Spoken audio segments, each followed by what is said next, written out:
This is the Sirui, and yes, this is the correct pronunciation, not Sirui, but Sirui. The representatives of the Chinese company did say it themselves, and this is the 24mm T1.5 Cine Lens, and we have 3 of those in the kit. So let's take a look.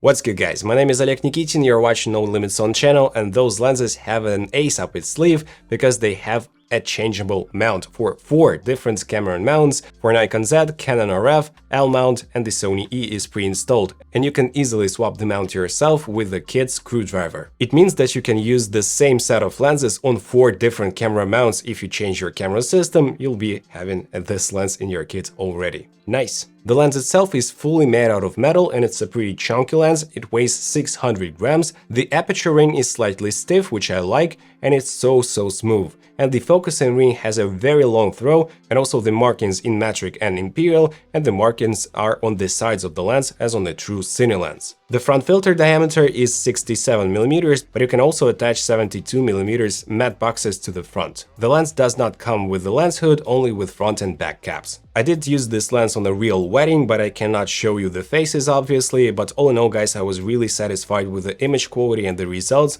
Even at T1.4, the images are really sharp and nice, and the subject separation is really nice as well. And yes, guys, the T-stops and f-stops are different. The T-stop is an exact amount of light that hits your sensor, and the f-stop is a reference number, so basically if your lens is f2, it doesn't mean that it lets the same amount of light as the T2 lens, and this lens is even T1.4, so it lets in a ton of light. And now we're taking a look at the raw photos, 12 megapixels from the Sony ZV-E1. Unfortunately, I don't have any higher megapixel count camera, and as you can tell in the middle of the shot with 500% scale, we have pretty decent sharpness straight from T1.4. By T2, we get almost the most amount of the sharpness in the middle, and of course T2.8, T4, T5.6 and T8, they are very sharp in the middle of the image. But in the extreme corner at T1.4 we get not the best sharpness and a lot of vignette. It gets better by T2 and a lot better by T2.8, but the sharpness gets to the maximum point only by T5.6, T8. But I don't think that the corner sharpness is that important for a Cine lens. In terms of distortion and vignette, we do have a very slight barrel distortion, but it's minimal, but the vignette is very strong at T1.4. By T2 and especially T2.8, we almost get rid of the vignette completely,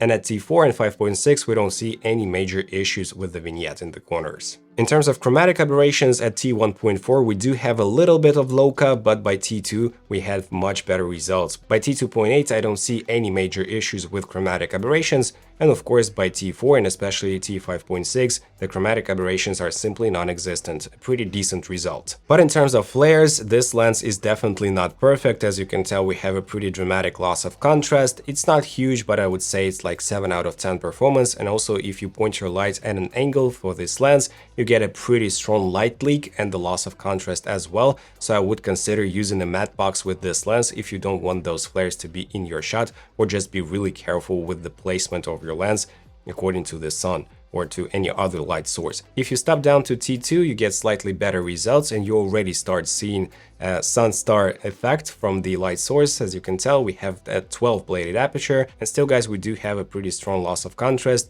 and if you point your light source at a slight angle, you do have this pretty big light leak, even at T4. So keep that in mind, guys, and I would say this lens is like 6 out of 10 in terms of the flares performance. But a huge advantage of this Cine lens is the focus breathing performance, because it has 0 focus breathing, which is really important for video makers and filmmakers, and for this I give a huge thumbs up for Sirui. The minimum focusing distance is only 26 centimeters, so it's definitely not a macro lens, but it's still pretty much decent and regular for this type of lens, and if you want your image to look as sharp as possible, I would consider stopping down to at least 2.8 or T4. And here is the real-world example of the minimum focusing distance. Quite nice. Here is the bokeh quality, and as you can tell, guys, you don't have to shoot a person this close with a 24mm lens, because we get a pretty weirdly looking face, as you can tell, but the quality of the bokeh behind me is really nice. Super creamy, very accurate, very nice, a bit swirly, I love it. And here are some real-world examples of the bokeh quality.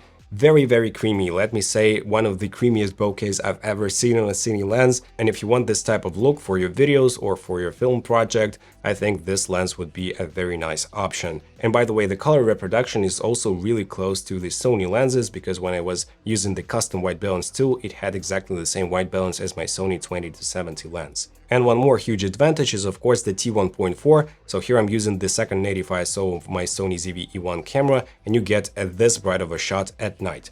Here is the bokeh quality. When you stop down, you do have a very slight onion ringing in the bokeh balls, but all in all, they do retain the circular shape really nicely. We do have a lot of cat's eye shapes in the corners of the image, but they add this swirly effect, which I really like. And right here you can see the chroma smearing effect. So this lens is definitely not for astrophotography because chroma smearing is apparent until T2, T2.8, let me say. And if you want to get a very pronounced sunstar, you have to stop down to at least T4, and they are really gorgeous at T8 and especially at T16, looking very nice. And here are several shots with this lens. In my opinion, this lens provides you with really creamy image, pretty sharp in the center, also pretty much sharp in the corners, but not in the extreme corners. The vignette is pretty strong, but a lot of movies are using the vignette in post, so I don't think this would be a major issue. And all in all, I would say that this lens gives you a very nice creamy looking image without too much going on. I mean, it's not clinical, but not as funky as it could be with other Cine lenses. And the focus throw is very long and nice, and it's super easy to use on the modern camera.